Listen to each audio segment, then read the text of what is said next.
Hello guys, welcome to another video in my channel. अभी हम जिस मैच के बारे में बात करने वाले हैं वो है आज रात का पोर्तुगीज लीग का मैच, बोआ विस्ता और विटोरिया दे सेटूबाल के अगेंस्ट में बीच में जो मैच होने वाला है। तो इससे पहले कि इस मैच की एनालिसिस हम स्टार्ट करें, कल वाले मैच की अगर हम बात करें तो बहुत ही सही गया था। मैं सही बताऊं तो मैंने जो डेमो टीम शेयर करी थी मेरे वीडियो के एंड पे, वही मतलब काम पे आ गया था, क्योंकि सेफ प्लेयर्स ने ही मैक्सिमम जो है आपके लिए पॉइंट्स कलेक्ट करके दिए थे। सिर्फ आपको उस टीम से हिंटरेंचर नहीं खेल रहे थे तो उनके जगह पर आपको हासेबे को लेना था, क्योंकि मैंने कई बार उनका नाम बताया था कि वो पासिंग के पॉइंट्स देते हैं। और जैसा जैसे मैंने कहा था क्लीन शीट एक्सपेक्टेड नहीं है, तो वही हुआ। आपने देखा शाल्के की फायर पावर कम है, तो मैंने कहा था कि उनकी किसी भी स्ट्राइकर को आप मत लेना, तो वो भी अगर आपने फॉलो करी होगी तो वो भी सही था। टीम में मैंने वहाँ पे आपको दिखाया था कि मैकेनी थे उस टीम में। हालांकि उनका गोल एक्सपेक्टेड तो नहीं था, लेकिन फिर भी स्मॉल लीग अगर आपने खेली होगी तो उनको जरूर पिक किया होगा, आई होप। और डिफेंडर्स में से भी मैंने कहा था कि वो पासिंग के आपको पॉइंट्स देते रहते हैं, तो उनको ले लेना। कमाडा के बारे में मैंने कहा था कि उनका उतना अच्छा रोल मुझे दिख नहीं रहा है, और एक असिस्ट, बाकी खास कुछ नहीं, और एक येलो कार्ड भी उनको पड़ा था वैसे। तो अगर आपने बाकी प्लेयर सही रखे होंगे तो मुझे नहीं लगता कमांडा के रहने या ना रहने से बहुत ज़्यादा नुकसान हुआ होगा आपका। लेकिन प्रॉब्लम यही थी कि majority of the players safe players थे।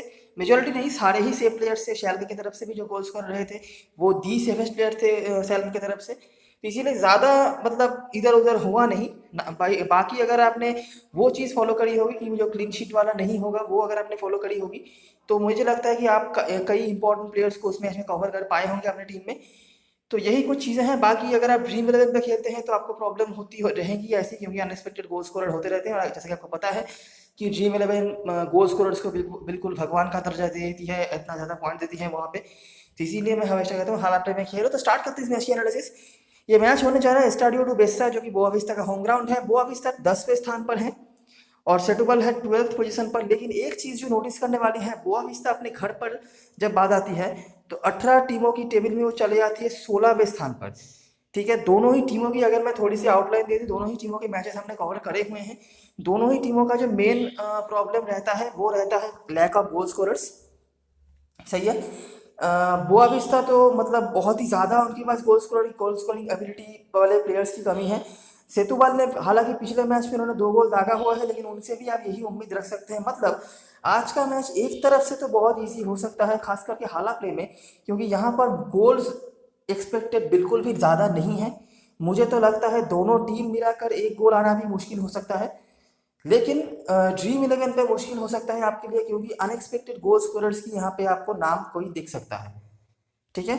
तो आखिरी मैच की बात करें, मिसिंग न्यूज़ में एक ही प्लेयर नहीं खेल रहे हैं बोआ विस्ता के होकर, पाउलिन्हो कार्ड की वजह से 5 येलो कार्ड उन्होंने देख लिए हैं। हेड टू हेड मैचेस की बात करें, आखिरी मैच में विक्टोरिया सेटुबल जीती थी, डिस्पाइट उनके कोई गोल स्कोरर नहीं थे, लेकिन एक गोल ओन गोल आया था बोया विस्ता की तरफ से जो पॉजिटिव था विक्टोरिया के होकर, वही जो उनके लिए हर बार रहता है स्ट्रॉन्ग डिफेंस। जहाँ पर दोनों सेंट्रल डिफेंडर्स डिफेंडर्स पीडी और यहाँ पर जुबाल खेल रहे थे, दोनों ने कमाल का फुटबॉल खेला। मिडफील्ड में थोड़े बहुत गलतियां तो करे हुए थे लियांद्रिन्हो और भलेंटे ने जो यहाँ पर खेल रहे थे, लेकिन खास कुछ डिफरेंस हुआ नहीं। और इनके गोलकीपर, जैसे मैं कहता हूँ कि विक्टोरिया सेटुबल के जो गोलकीपर हैं मागारिच्चे, ये बहुत ही अच्छे रहे हैं इस मैच में भी।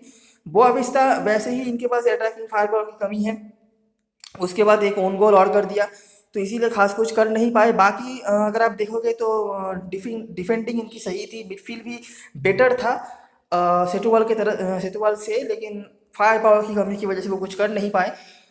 तो यही आपको यहाँ पर दिखेगा, सेतु could not score by them, लेकिन स्ट्रॉन्ग इन द बैक और स्ट्रॉन्ग गोल कीपर उन्होंने जीत हासिल करी। बोआ विस्ता बेटर साइड हो सकती थी, लेकिन अटैकिंग बीओबीसी इनकी काफ़ी वीकनेस रही है, काफ़ी स्लॉपी मिस्टेक कर रहे हैं अटैकर्स ने, गोल मिस करे हैं। तो ये सब हुआ। कुछ इंपॉर्टेंट प्लेयर्स की बात करें, आका ये आपके लिए आज के मैच में बहुत इंपॉर्टेंट प्लेयर हो सकते हैं, और मेरे ख्याल से ड्रीम इलेवन पे भी आज के मैच में ये आपके लिए इंपॉर्टेंट हो सकते हैं, क्योंकि ज़्यादा गोल्स जो है एक्सपेक्टेड नहीं है, और इनका इन्वॉल्वमेंट मैं आपको भी आगे भी दिखा दूंगा। अच्छा, दोनों ही टीम की मैं एक नॉर्मल कैरेक्टरिस्टिक आज के मैच में बता देता हूँ कि दोनों ही टीमें डायरेक्ट फुटबॉल खेलती है, लॉन्ग पासेस क्रॉसेस वगैरह ज़्यादा करती है, तो इसीलिए दोनों ही टीमों की तरफ से आपको ज़्यादा पासेस जो है देखने को नहीं मिलेंगे। ठीक है। कुछ हद तक कुछ ऐसे प्लेयर्स हो सकते हैं जो कि शायद 45 से 50 के अंदर पासेस करें ऑन एन एवरेज, लेकिन ज़्यादा नहीं। ठीक है, जैसे कि कल के मैच में मैंने कहा था, या फिर कई मैचों में मैं कहता रहता हूँ कि पासेस के आपको पॉइंट्स मिलते रहेंगे, लेकिन यहाँ पर ऐसा चांसेस नहीं है। तो इसीलिए अगर मतलब गोललेस मैच होता है या 1-0 जैसे स्कोर लाइन रहते हैं, तो कुछ स्टैटिस्टिक्स जो मैं आखिर में शेयर करता हूँ वो आपके लिए बहुत काम पे आएंगे, तो उनको ज़रूर नोट डाउन कर लेना, ठीक है। तो तवारेस उसके बाद थे, सिल्वियो पिरेस के यहाँ पर इंटरसेप्शन, आका का भी इंटरसेप्शन रहा है। आका डिफेंसिव मिडफील्डर हैं, हाईएस्ट पासिंग एक्यूरेसी इनकी काफ़ी अच्छी रहती है, भले ही ज़्यादा पासेस ये ना दें। मर्लॉन इनके 55 पासेस थे। कराशा जो कि इनके मेन फुल बैक रहते हैं, बोआविस्ता के होकर 17 क्रॉसेस इन्होंने निकाले थे, उसके बाद मर्लॉन। तो आप देख सकते हैं बोआविस्ता का मेन अटैक जो पॉइंट ऑफ व्यू रहता है, ये दोनों विंग बैक ही रहते हैं। वो अलग बात है, मर्लॉन ने ओन गोल करवा दिया था, नहीं तो अटैकिंग वाइज यही दोनों इनके मेन स्ट्रेंथ रहते हैं। और ये दोनों विंग बैक की वजह से ही, मतलब राइट विंग बैक में तो कराशा कंसिस्टेंट है ही, लेफ्ट विंग बैक में या तो मर्लॉन खेलते हैं या तो सॉमरबेक खेलते हैं। तो इन दो विंग बैक के वजह से ही बोआविस्ता के अगेंस्ट में जो भी विंग पे अटैक करने वाली टीमें आती है ना, खास कुछ कर नहीं पाती है। मैं आपको आगे दिखाता हूँ कुछ एग्जांपल्स। माकारिच्चे के यहाँ पर 5 सेव्स थे, तो अनडाउटेडली आप समझ सकते हो कि सेटुबाल के डिफेंस के ऊपर ज़्यादा प्रेशर था और वो मतलब एग्जाम में स्टैंड आउट करने में सक्षम रहे। आखिरी कुछ मैचेस की बात करें, ज़्यादा टाइम नहीं बर्बाद करेंगे।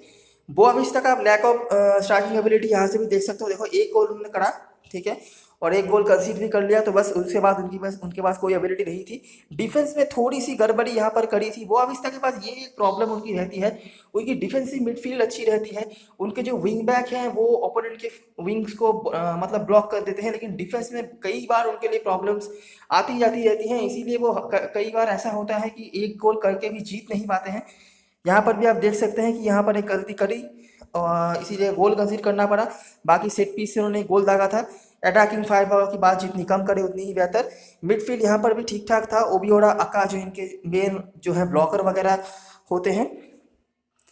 टोंडेला की तरफ से अगर बात करी जाए तो इन्होंने भी मिडफील्ड में ही कंट्रोल करा। मिडफील्ड में ही काम होगा, आप ये पकड़ कर चल सकते हो, ठीक है, अनलेस की मतलब बहुत बड़ी कुछ गलतियां वगैरह हो जाए।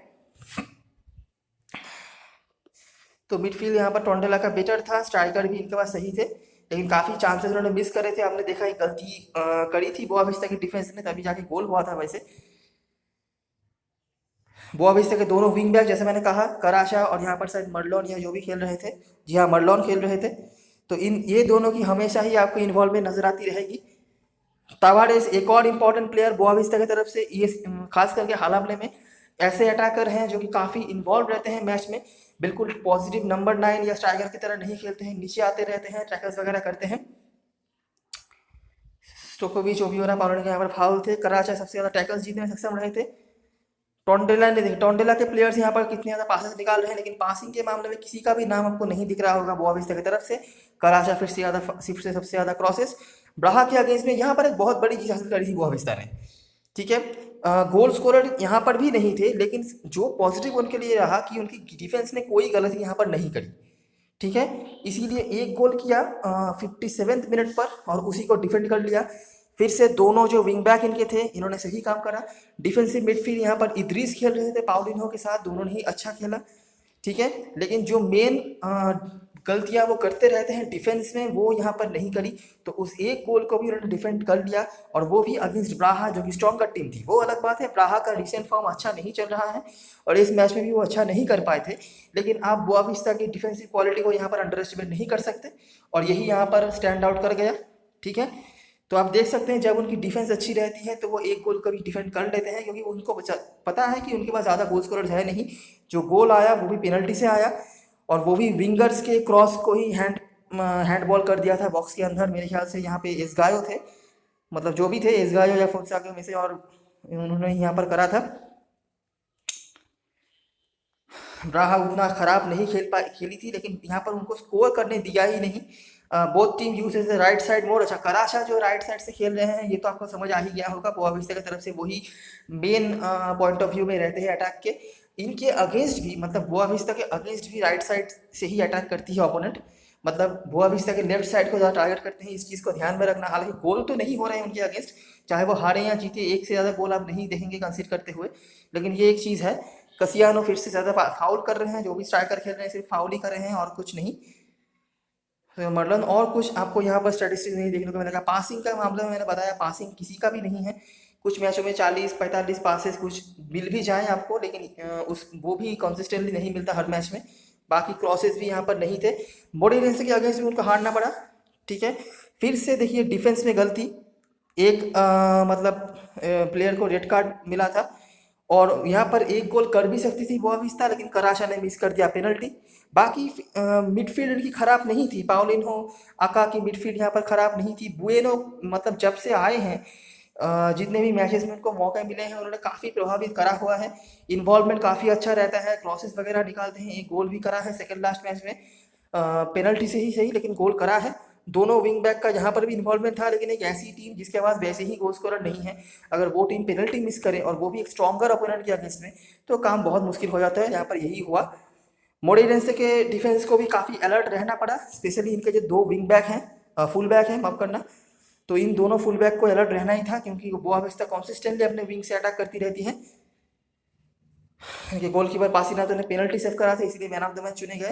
बाकी काम उनकी मिडफील्डर नहीं कर दिया था, बाकी कुछ यहाँ पर बताने लायक है नहीं। मोरेलियंस एक स्ट्रॉन्गर टीम है, आपको पता ही होगा, लेकिन उनके स्ट्राइकर को भी गोल नहीं करना दिया। एक और जो पॉजिटिव चीज़ आप यहाँ पर देख सकते हो, दोनों यहाँ पर काफ़ी इफेक्टिव उनके विंगर्स थे, गैब्रियल जिन्हो और आवाशेरिया, दोनों को बिल्कुल मतलब नेस्तनाबूद कर दिया था उनके जो विंग बैक्स रहते हैं बोआविस्ता के।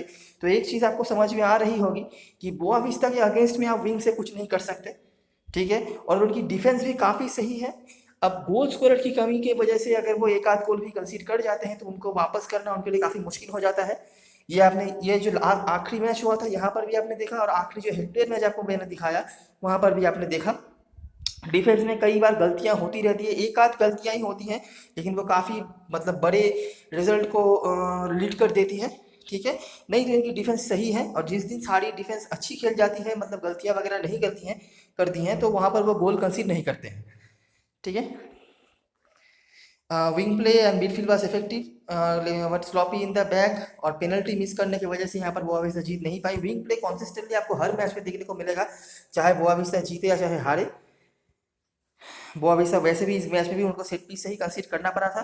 कुछ इंपॉर्टेंट प्लेयर्स की अगर बात करें, पाउलिनो जो कि आज के मैच में नहीं खेलेंगे, उन्होंने फाउल ड्रॉ करा था। फाबियानो जो इनके मेन डिफेंडर होते हैं, पिछले एक मैच में नहीं खेले थे, एक दो मैच में, उसके बाद उन्होंने वापसी करी, आज के मैच में वापसी करेंगे वो। आका इनके सबसे ज़्यादा पास है, जैसे मैंने बताया कुछ हद तक इन्हीं का पास रहता है, और वो भी ज़्यादा नहीं 48, लेकिन हाँ पासिंग एक्यूरेसी का पॉइंट आपको हमेशा मिलता रहेगा हर हमले में। कराशा फिर से सबसे ज़्यादा क्रॉसेस, उसके बाद बुएनो यहाँ पर थे जैसे मैंने बताया। तो कुछ इंपॉर्टेंट प्लेयर्स बोआविस्ता की तरफ से आपने आई होप समझ लिया होगा, लेकिन हाँ बहुत ज़्यादा उम्मीद आप इनकी अटैकिंग पॉइंट ऑफ व्यू से नहीं रख सकते। वैसे भी इनके पास अटैकर्स की काफ़ी कमी है क्योंकि, ठीक है, लेकिन अगर इनकी डिफेंस इंटैक्ट रहती है तो ये एक गोल को भी डिफेंड करने की क्षमता रखते हैं। और पिछले 2-3 मैच में इन्होंने पेनल्टी हासिल करी हुई है, तो इनके जो पेनल्टी टेकर होंगे, जो भी हो, कराशा हो या बुएनो हो, जो भी हो, तो वो आपके लिए ऑब्वियसली इंपॉर्टेंट हो जाते हैं। ठीक है, बाकी इनके डिफेंडर्स और गोल कीपिंग में इश्यूज रहते हैं, लेकिन इनकी मिडफील्ड और मतलब जो सेंट्रल ऑफ होल्डिंग मिडफील्ड है ये काफ़ी स्ट्रांग है। पासेस की उम्मीद आप यहाँ से नहीं रख सकते हैं, तो मतलब एक्यूरेट प्लेयर्स ही आपको रखना पड़ेगा। पासिंग वगैरह करके कोई प्लेयर्स आपके ड्रीम टीम के पार्ट नहीं बनेंगे बोआविस्ता की तरफ से।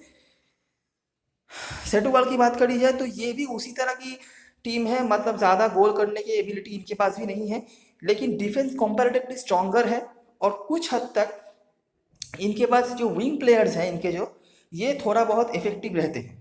ठीक है, बोआविस्ता की तरफ से आपने जो देखा वो विंग बैक खेलते हैं, तो वो एकदम पॉजिटिव विंगर्स नहीं है वो, इसीलिए कॉन्सिस्टेंटली अटैक पे नहीं रह पाता है, उनको डिफेंडिंग का जो ड्यूटी है उसको भी संभालना पड़ता है। लेकिन सेतुबल के होकर कुछ पॉजिटिव विंगर्स खेलते हैं जो कि कॉन्सिस्टेंटली अटैक पर ही कॉन्सेंट्रेट करते हैं। मैं आपको दिखाता हूँ यहाँ पे।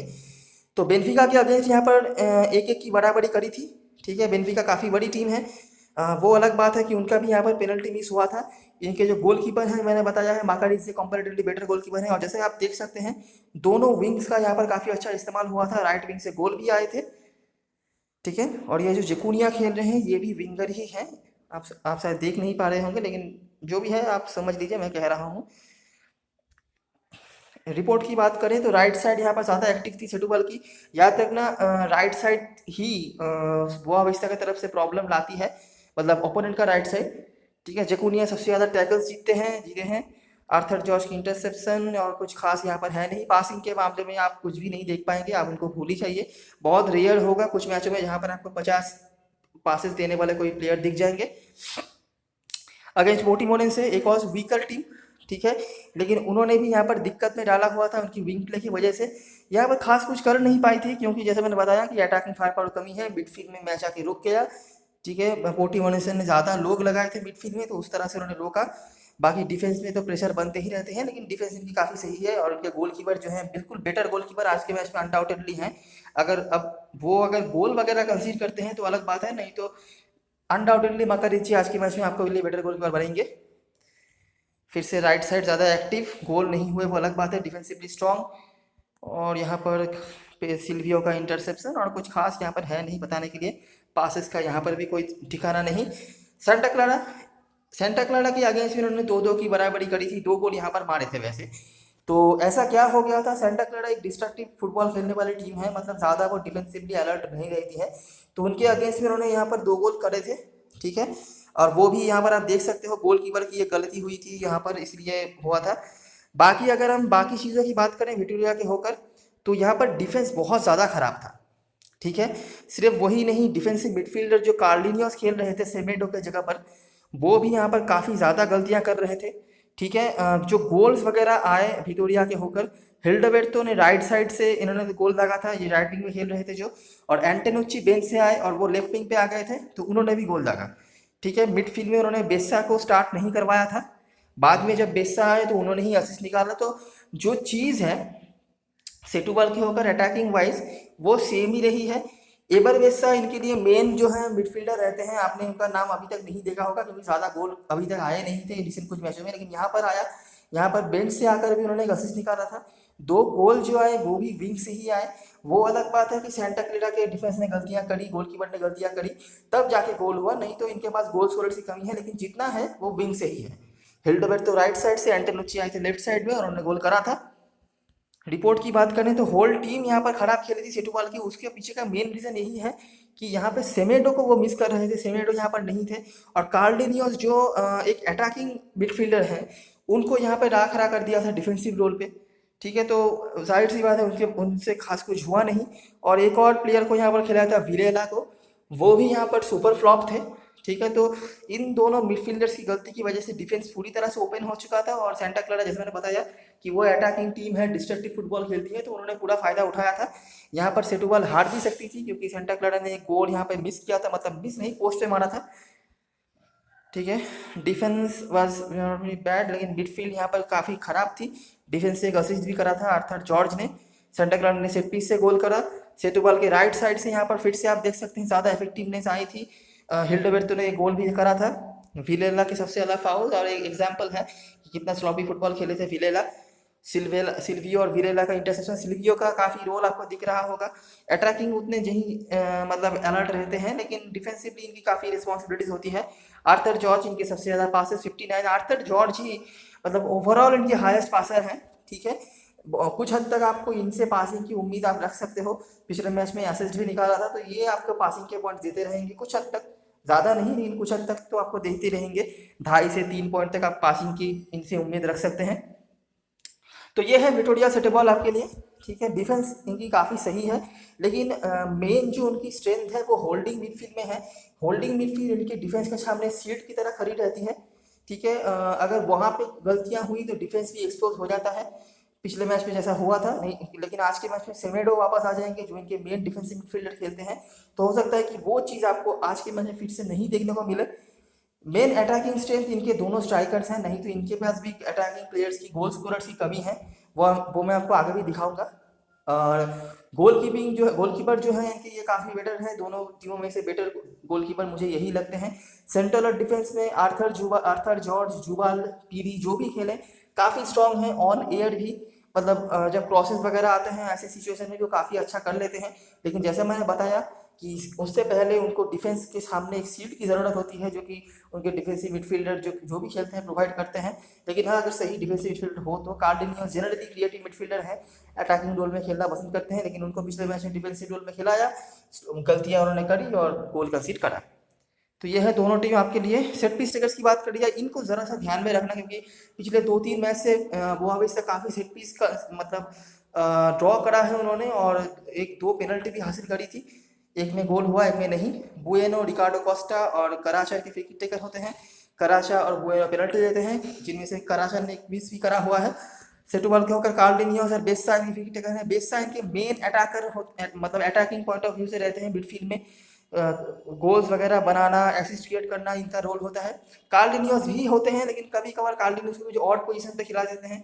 सिर्फ यही जो आखिरी मैच आपने देखा कि डिफेंसिव मिडफील्ड में खेले, वही एक मैच नहीं है, आगे भी उनको ऐसे पोजीशन पे खिलाया गया है। हिल्दबेर्ट और कार्लिनियोस के पेनल्टी टेकर हैं। यहाँ पर कुछ स्टैटिस्टिक्स है। अच्छा, एक चीज आप नोटिस करो, बोआ विस्ता हायर रैंक टीम है सेटूबल से, लेकिन इनके गोल स्कोरर का कोई नाम यहाँ पर नहीं है। हाईएस्ट जो इनके गोल स्कोरर हैं उनके सिर्फ 2 गोल हैं, तो मैंने नाम लिखना जरूरी नहीं समझा। ठीक है, मेरे ख्याल से स्टोकोविच और कराचा दोनों के ही 2-2 करके गोल हैं, तो आप समझ सकते हैं हाल कैसी है इनकी अटैक की।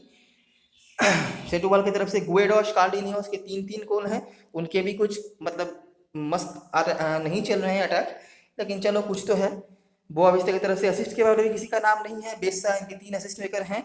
बाकी यहाँ पर कुछ इंपॉर्टेंट पॉइंट्स हैं जिनको आप नोटिस कर लेना, मैं फिर से डिक्टेट नहीं कर रहा। यहाँ पर आप कई बार बेस्सा का नाम देखेंगे, ये काफ़ी इन्वॉल्व रहते हैं मैच में, अटैकिंग पॉइंट ऑफ व्यू से भी। Semedo defensive point of view से अच्छे रहते हैं। अगर मैच गोललेस रहता है तो आपको सेमेडो का रोल समझ में आएगा। बाकी हाल प्ले में इनको ज़रूर पिक करके चलना।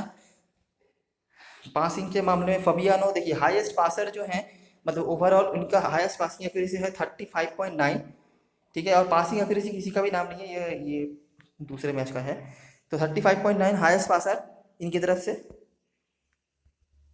और सेटूबल की तरफ से जैसे मैंने बताया आर्थर चॉस इनके ओवरऑल हाईएस्ट पासर हैं, लेकिन वो भी काफ़ी कम 44, और कार्लिनियोस की पासिंग एक्यूरेसी थोड़ी सी ज़्यादा है यहाँ पे। और ये क्रॉसेस के मामले में कराचा थोड़े से आपको ऊपर दिख जाएंगे 5.8। दोनों ही टीम की क्रॉसिंग भी उतनी ज़्यादा नहीं है, 5.8 काफ़ी कम ही क्रॉस है, आप कह सकते हैं लगभग 6 क्रॉसेस पर मैच। और जेकुनिया सेटूबल की तरफ से और कुछ खास यहाँ पर है नहीं बताने लायक। अभी एक बार देख लेते हैं दोनों टीम की पॉसिबल लाइनअप्स विद फॉर्मेशंस। तो मेरे ख्याल से दोनों टीमें आज के मैच में आपको इस तरह की फॉर्मेशन के उतरती हुई देख सकती है। सेमेडो के वापस आने का मतलब है कि वो डिफेंसिव रोल पे आ जाएंगे और कार्लिनियोस मिडफील्ड में आ जाएंगे फिरेला की जगह पर मोस्ट प्रोबेबली। जॉर्ज तो कंसिस्टेंट है डिफेंस में, और यहाँ पर पीरी या जुबाल में से कोई एक खेलेंगे। दोनों ही सेम तरह की क्वालिटी पोजेस करते हैं। पीरी का जो है पासिंग क्वालिटी थोड़ा बेटर है, बाकी और कुछ नहीं। नूनो पिंटो लेफ्ट बैक, और ये तो लेफ्ट बैक होगा, हाँ नूनो पिंटो यहाँ पे लेफ्ट बैक होंगे और सिल्वियो राइट बैक, तो ऐसा कुछ होगा। सिल्वियो राइट बैक में काफ़ी अलर्ट रहते हैं डिफेंसिवली। और अगर बोआविस्ता की तरफ से बात करी जाए, आका ओबियोरा इनके मेन जो होल्डिंग मिडफील्डर होंगे। अगर मैच में गोल नहीं होते हैं ज़्यादा, तो चाहे आप ड्रीम 11 खेलो, हालांकि इन दोनों का ही रोल आपको दिख जाए, खास करके आका का। ठीक है, ये कुछ हद तक पासिंग भी सही से कर लेते हैं। कराशा आपके लिए बहुत इंपॉर्टेंट प्लेयर है, जैसे कि होंगे बुएनो ताबारेस में से जो भी खेलते हैं वो भी। और डिफेंस में फाबियानो मेन डिफेंडर हैं, और उसके बाद रिकार्डो कोस्टा जो कि सेट पीस भी लेते हैं, और मर्लोन, ये दोनों विंग बैक आपके लिए काफ़ी इंपॉर्टेंट हो सकते हैं। इनमें से कराशा थोड़े से ज़्यादा पेनिट्रेटिव हैं। ज़्यादा प्लेयर्स नहीं हैं जिनके बारे में आपको सोचना है, खास करके अगर आप ड्रीम 11 तक खेल रहे हो, अगर आप goal scoring point of view से सोच रहे हो तो ज़्यादा प्लेयर्स आपको नहीं देखने को मिलेंगे। तो मेरा प्रेडिक्शन इस मैच में यही है, क्योंकि सेटूबल विंग से अटैक करती है और बोआविस्ता विंग डिपेंडेंट टीम्स को रोकने में एक्सपर्ट है। तो इसीलिए यहाँ से मुझे लगता है कि सेटोबल के लिए गोल स्कोरिंग के अपॉर्चुनिटीज बंद हो जाएंगे, अनलेस कि वो सेट पीस वगैरह से कुछ करे तो। और बोआ विस्ता के पास तो वैसे ही अटैकिंग पॉइंट ऑफ व्यू से प्लेयर्स की कमी है, अनलेस कि वो भी सेट पीस से कुछ करे तो मुझे यही लगता है कि अगर कोई बड़ी गलती नहीं करे दोनों टीम की डिफेंस में, या फिर कोई भी प्लेयर्स या गोलकीपर्स, तो आपको बहुत ज़्यादा गोल यहाँ पर देखने को नहीं मिलेगा। 0-0 के भी चांसेस रह जाते हैं। तो मेरा आपसे यही कहना है, मेरा आपको यही सजेशन है कि सेट पीस टेकर्स को ज़रूर रखना इस मैच में। भले ही आपको उसके वजह से कोई स्ट्राइकर को मिस करना पड़े, वो रिस्क आप ले सकते हो, लेकिन सेट पीस टेकर्स को रिस्क मत लेना, क्योंकि अगर कुछ गोल्स के चांसेस बने तो वहीं से बनेंगे। और दोनों टीम्स के मिलाकर गोलकीपर को लेके 6 डिफेंडर्स या डिफेंसिव पॉइंट्स के डिफेंसिव ऑप्शंस को लेके चलना, क्योंकि हो सकता है कोई भी टीम आज के मैच में आपको क्लीन शीट रख के दे। दोनों ही टीम रख सकती है, मतलब 0-0 भी हो सकता है, लेकिन कोई एक टीम तो ज़रूर आपकी टीम आज के लिए, मतलब आज के मैच में आपको रख के दे सकती है। अभी एक बार देख लेते हैं ड्रीम 11 की टीम और किस तरह से आप हालात में सोच सकते हो। तो जैसे मैंने बताया उसी पॉइंट ऑफ व्यू से मैंने ये टीम फॉर्मेशन करी है। आप देख सकते हो 6 प्लेयर्स को मैंने रखा है, जो भी टीम क्लीन शीट रखे जिसके चांसेस मुझे काफ़ी ज़्यादा लग रहे हैं। तो इसीलिए क्लीन शीट के पॉइंट्स मेरे को मिस नहीं करने हैं। लेकिन किसी एक टीम का मैंने ज़्यादा नहीं रखा, क्योंकि कोई भी टीम रख सकती है और कोई भी टीम गोल एक आध कंसीड कर ही सकती है। तो मैंने जो मेरे डिफेंडर्स हैं उनको ही रखा है। मकारिचे जैसे मैंने बताया मेरे मेन गोलकीपर होंगे, उसके बाद सिल्वियो और आर्थर जॉर्ज। अगर आप पीडी को चाहो तो यहाँ पर ऐड कर सकते हो, लेकिन ज़्यादा मैं नहीं किसी प्लेयर का टीम का डिफेंडर लेना चाहता हूँ। यहाँ पर मैंने फाबियानो को लिया है, और दोनों जो मेन मेरे विंग बैक्स हैं मर्लॉन और यहाँ पे कराशा, इन दोनों को लिया है। आका को मैंने लिया है क्योंकि मेरे को पासिंग के पॉइंट्स कुछ हद तक दे सकते हैं, और अनडाउटेडली इनके पास काफ़ी अपॉर्चुनिटीज आएंगी आज के मैच में कुछ अच्छा करने का। कार्डिनियोस और एबर को लिया है, सेट पीस में रेडी लेंगे। यहाँ से बुएनो को भी इसीलिए लिया गया है। बाकी हिल्डेबर्ट को मैंने रखा है क्योंकि ये भी पेनल्टी वगैरह हिट करते हैं और विंग से यही अटैक करने आएंगे। हालांकि विंग से मुझे इनसे उम्मीद तो नहीं है, लेकिन जैसे मैंने बताया कि सेट पीस टेकर्स तो सारे के सारे आप रख सकते हो अपने टीम में, ताकि कोई गोल स्कोरर मिस ना हो जाए। तो इसीलिए मैंने ये इस तरह का फॉर्मेशन, इस तरह का टीम फॉर्मेशन करा है। तो ये रही मेरी सारी एनालिसिस और ऑब्जर्वेशन। अगर आपको अच्छा लगा हो तो एक लाइक कर देना, सब्सक्राइब करना चैनल को, शेयर करना दोस्तों के साथ। डिस्क्रिप्शन बॉक्स में टेलीग्राम चैनल का लिंक होगा, वहाँ पर ज्वाइन कर सकते हो। लास्ट मोमेंट पे कोई भी अपडेट अगर आए तो वहाँ पर शेयर होती रहती हैं। तो तब तक के लिए best of luck for this match and good bye for now.